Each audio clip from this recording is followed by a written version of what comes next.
한국인 단체 관광객을 태운 유람선이 헝가리 부다페스트의 다뉴브강에서 침몰했습니다. 이 사고로 우리 국민 7명이 구조됐습니다만 7명이 숨지고 19명은 아직까지 실종 상태인 것으로 알려졌습니다. 네, 외교부에 나가 있는 취재기자 연결해 자세한 소식 들어보죠. 지성님 기자.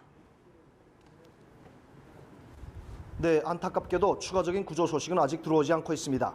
외교부 발표에 따르면 확인된 사망자는 8명으로 그중 한국인은 7명이고 나머지 1명은 헝가리인입니다. 실종자는 모두 20명으로 그중 헝가리인 1명을 제외한 한국인 실종자는 19명으로 확인됐습니다. 구조된 생존자 7명은 모두 한국인으로 현지 병원 3곳에 분산돼 치료를 받았습니다. 이들 중 3명은 이미 퇴원했고 1명도 오늘 중에 퇴원할 예정이라고 합니다. 생존자 중 위독한 사람은 없는 것으로 전해졌습니다. 현지에서는 실종자들에 대한 수색 작업이 이어지고 있습니다. 다만 폭우가 쏟아지고 있어 작업은 난항을 겪고 있습니다. 물이 불어 강물의 수위도 높고 유속도 빠른 데다 수온도 15도 이하로 찬 것으로 전해졌습니다. 하나씩 좀 정리를 해보죠. 사고는 어떻게 일단 난 것이고 우리 국민은 정확하게 몇 명이나 이 유람선에 타고 있었습니까? 네, 사고가 발생한 건 현지 시간으로 어젯밤 9시 5분, 우리 시간으로 새벽 4시 5분경입니다. 헝가리 부다페스트의 다뉴브강에서 한국인 단체 관광객을 태운 유람선이 스위스 국적의 대형 크루즈선과 충돌하면서 침몰했습니다.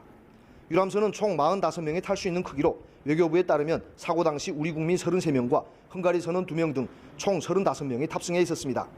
다만 여행사 측은 헝가리 선원이 2명이 아닌 1명이고 이에 따라 전체 탑승 인원도 35명이 아닌 34명이라고 밝혀 외교부 측의 설명과는 다소 차이를 보였습니다. 우리 국민 33명 중 30명이 순수한 여행객이고 서울에서 함께 출발한 여행사 측 한국인 가이드 1명과 현지에서 합류한 한국인 가이드 2명이 포함됐다는 게 외교부의 설명입니다.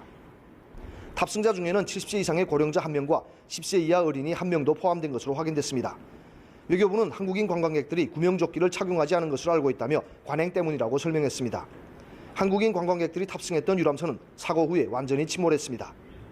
최규식 헝가리 주재 한국 대사는 헝가리 당국이 오늘 중으로 물속에 잠긴 사고 유람선을 인양하겠다고 얘기했다고 밝혔습니다.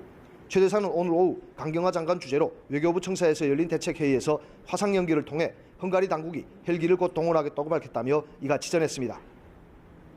네, 정부가 구조대원을 포함한 신속 대응팀을 현지에 보냈다고 들었는데 그 밖에 현재 우리 정부의 대응은 어떻게 이루어지고 있습니까?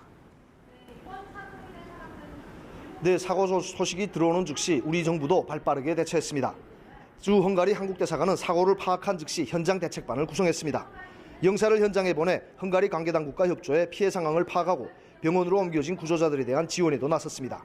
외교부는 강경화 장관을 본부장으로 하는 재외국민보호대책본부를 구성해 행정안전부, 소방청과 함께 정부합동 신속대응팀을 현지에 파견했습니다.